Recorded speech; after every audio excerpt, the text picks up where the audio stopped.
Guys, what's going on? I hope you guys are well. I hope you guys are staying. Guys, I've seen some reaction to the video that I just put up about the Canelo Haney situation. And look, I want to basically, I know I was getting a bit angry because yesterday some of the comments that were coming through were kind of pissing me off. And I don't swear, I don't really use curse words, you guys know, but it was really annoying me because, look, I give Haney full credit for what he did and became undisputed. You have to respect that. But, you know, Steven, my man Steven, you know, Steven, I lost you there, man. You finally made your way, made your comments. I saw your comments and I was like, yes, Steven. Steven actually said he feels Gervonta Davis knocks out Tank as well. I mean, Gervonta Davis knocks out Devin Haney as well. And I agree. But you know what? Boxing's about opinions. Everyone's got their own opinion. The point I was trying to make is Steven made a beautiful point. He goes that Canelo needs to beat David Benavidez. Or David Benavidez is the best at 168. So this is the point I was trying to make with Haney the other day. That just because you have all the belts don't mean you're the best lightweight in the world. And Steven thinks Gervonta Davis knocks out Devin Haney. And this is what Steven said. So in Steven's opinion, Devin Haney is not the best lightweight in the world, irregardless of the belts. Now, I agree with Steven in the sense that Canelo needs to beat David Benavidez, and Steven doesn't think that Canelo beats David Benavidez, which who knows? I personally think Canelo would beat David.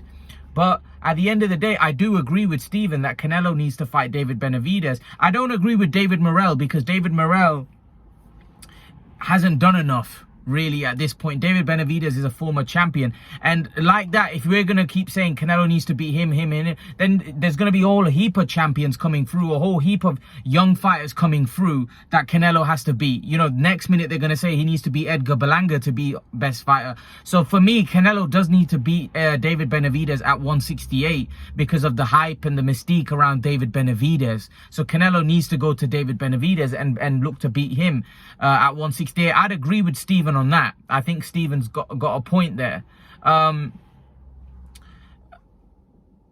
However, about Andrade and Charlo, they're in different divisions. Now, should Canelo have probably fought him a long time ago? Possibly, but they're in different divisions. We're talking about 168 specifically. You know, Charlo's never fought at 168. Andrade's never fought at 168. So why does Canelo have to beat them? You know, they're guys from different divisions, really. We don't know what Andrade's doing. Is Andrade going back to 160? Is he fighting at 168? We don't even know what he's doing, right? So really, Canelo needs to beat David Benavidez. And if he beats David Benavidez, Canelo puts a stamp on being the best at 168. Full stop. Right? And Haney needs to beat Lomachenko and Davis without question. Let me put it this way, right? Let me put it this way. Would you guys be saying Canelo's the best in the division, right? Let's pretend Canelo's Haney, right? Would you guys be saying Canelo's the best in lightweight if he had beaten Cambosis, became undisputed, and hadn't fought Lomachenko, fighters of the caliber of Lomachenko and Tank Davis? Would you be saying that Canelo's the best lightweight in the world? I can guarantee you wouldn't be. And I can guarantee you that if Canelo had beaten a fighter on the level of Cambosis, you guys would have been saying, oh, he picked a cherry. Man, come on. He was fighting Bivol and people were saying that's a cherry. Come on. Bivol. And people were saying that's a cherry. Come on. Bivol. And people were saying, oh, Canelo. And the other thing is, I want to address another point. That the fact that Canelo was favored to beat Dimitri Bivol is irrelevant. Because Canelo could fight King Kong. He could go in there with a lion and they'll pick Canelo. The bookies might have Canelo favorite. That's rubbish. Forget all of that. The point of the matter is that we know as boxing fans, Bivol was a legit fighter. Right? Bivol was a quality top operator. And Bivol was a great boxer who outboxed Canelo Alvarez. The point I'm trying to make is this. Let's not make out like we knew that Canelo was supposed to beat Bivol. No, he wasn't. That was a proper difficult fight. Let's not forget there was a lot of people on my channel, right? D-Money, Steven, Ray, right? The list goes on that were picking Bivol before the fight to win. There was many fans picking Bivol to win.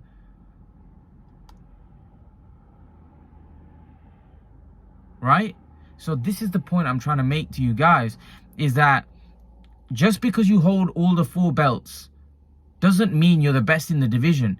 And if that's the case, then that means all of you should say Canelo is the best at 168.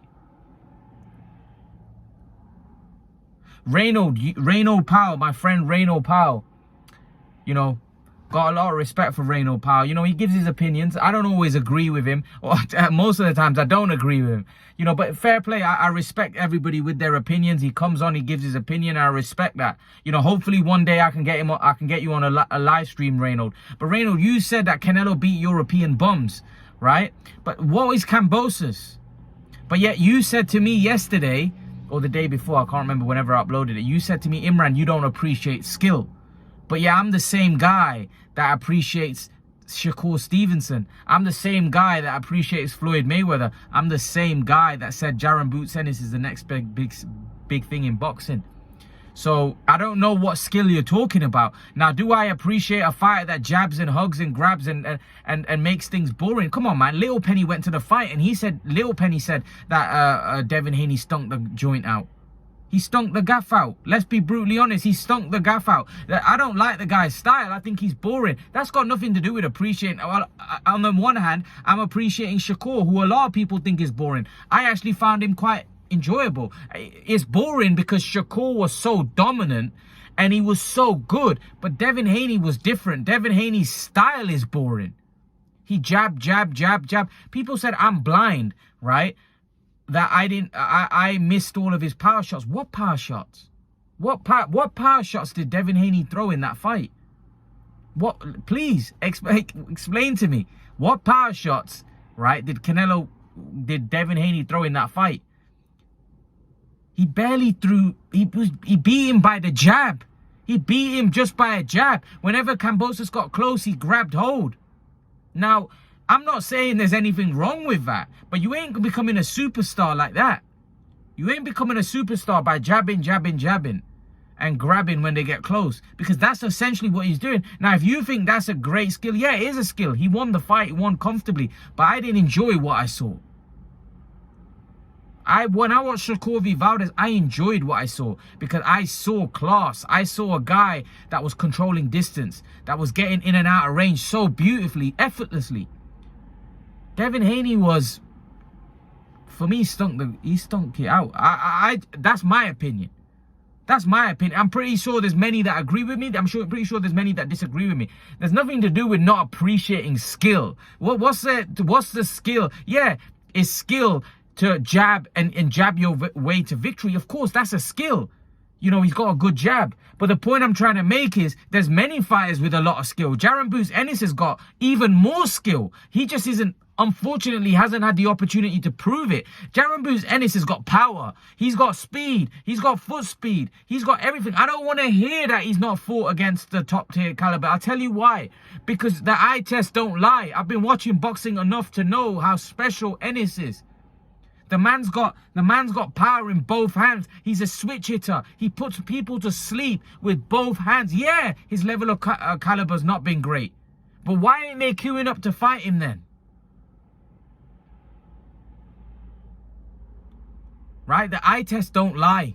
It's not like Devin Haney's fought flipping. He's fought, like some guy was saying the other day that if you, like, because I think D came on, D Murray, you know, my dude. D Murray is my dude, man. He's my dude. He's a loyal subscriber, a guy that always makes very educated comments. And D made a comment that I think Tank beats Haney. I'm not that impressed, right? I'm not that impressed. I wasn't that impressed by Haney's performance. He did what he had to do. It's not that D's not impressed. He won the fight. Yeah, convincing. But it wasn't impressive. It wasn't a Shakur-like performance. It wasn't a Floyd Mayweather type of dominance. It wasn't like that. For me, it was unconvincing. Even though he won so convincing, it was unconvincing. Maybe because the style is not pleasing to watch. But here's the thing, right? D made a point that, well, I think Tank beats him. I don't think Haney looked that great, you know, and he's got flaws in his game. And one guy came on said to D that No, D, you're a hater. You're a hater. Like, and then I said, why is he a hater? You know, D's got no reason to hate on Haney. Well, anyone that don't appreciate what Haney did in there is a hater. This is the comment that was made. I'm thinking to myself, well, Canelo Alvarez became undisputed, right? Just like Haney did. If I'm not mistaken, he battered Callum Smith from pillar to post, right? He took out Billy Joe in devastating fashion. He took out Caleb Plant in devastating fashion. Now, Jay Johnson, my man Jay Johnson, a guy that I don't always agree with, but he makes some good points as well. He said Canelo's lost twice. Yeah, he lost to Floyd Mayweather, who's one of the greatest fighters of all time. He lost to Bivol, right? Who is a great fighter who's way bigger than Canelo, right? Okay. And also, he said that he lost to Lara and he lost to Golovkin twice, or in his opinion. I don't think he lost to him twice. I think he lost to him once, and I thought he won the second time. With Lara, I think that was a genuinely very close fight that you could have edged towards both guys. I think people, again, because of the fact that it was close, they think Lara. But fair enough. Okay, if you think that. Firstly, the Lara fight was at 154. It wasn't at 168. We're talking about 168. You know, Haney's not fought in 4 weight classes for me to judge Haney like that. You know, Canelo's fought in 4 weight classes. 4 or 5 weight classes, you know, so he's fought in many different weight classes. But we're talking about the 168 performances to become undisputed, and I'm talking about Haney's performances. So going back and looking at Canelo's overall career and going back to the Lara fight and going back to those fights is relevant because they are different weight classes. You know, you can't judge. I'm talking at one particular weight class where he's become undisputed. His performances at 168 pounds were dismantling Callum Smith, taking out Billy Joe, wiping out Caleb Plant, right? That's his road to being undisputed. Haney's was beating Kambosos. That's what he did to become undisputed, because he didn't do anything else. What, apart from the Kambosos fight, he beat nobody else, really. Linares was old, past his best. Lomachenko KO'd Linares ages ago. Way before Haney did, Lomachenko KO'd Linares. He KO'd him, and Haney went the distance with him. Lomachenko KO'd him.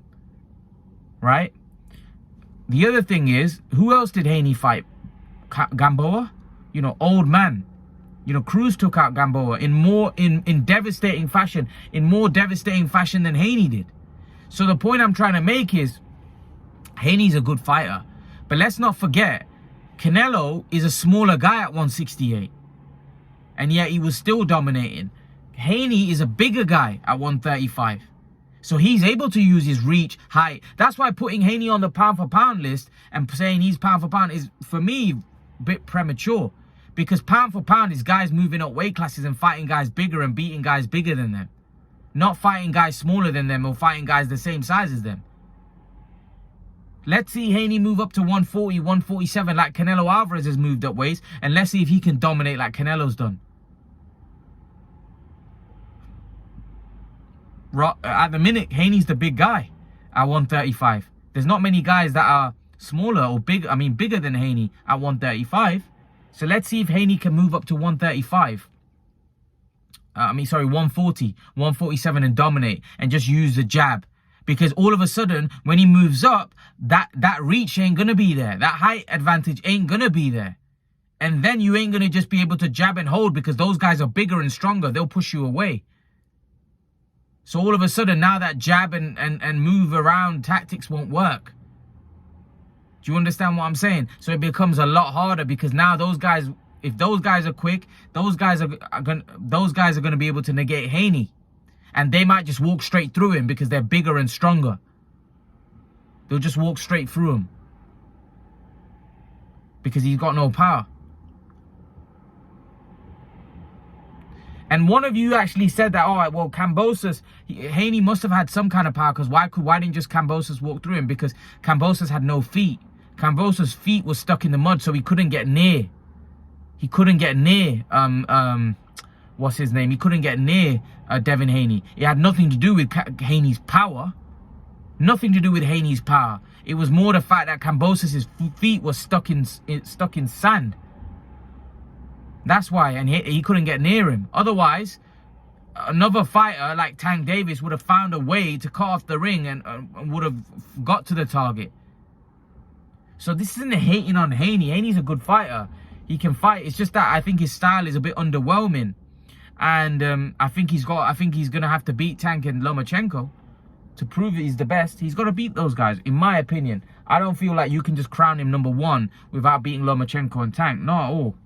Not at all. Not yet. That would be too premature as far as I'm concerned. But leave your thoughts. Let me know what you think in the comment section below. I do agree with Steven. Canelo needs to beat David Benavidez. But I think Haney needs to beat Tank and Lomachenko in order to crown himself the best lightweight. He's not the best lightweight. And I do agree, just because you hold all the belts don't mean you're the best at the division. Canelo needs to beat David Benavidez and Haney needs to beat Lomachenko and Tank. Full stop. Full stop. That's simple as that. And that's my take on it. Leave your thoughts. Let me know what you think in the comment section below, guys. And I'll see you guys in the next video.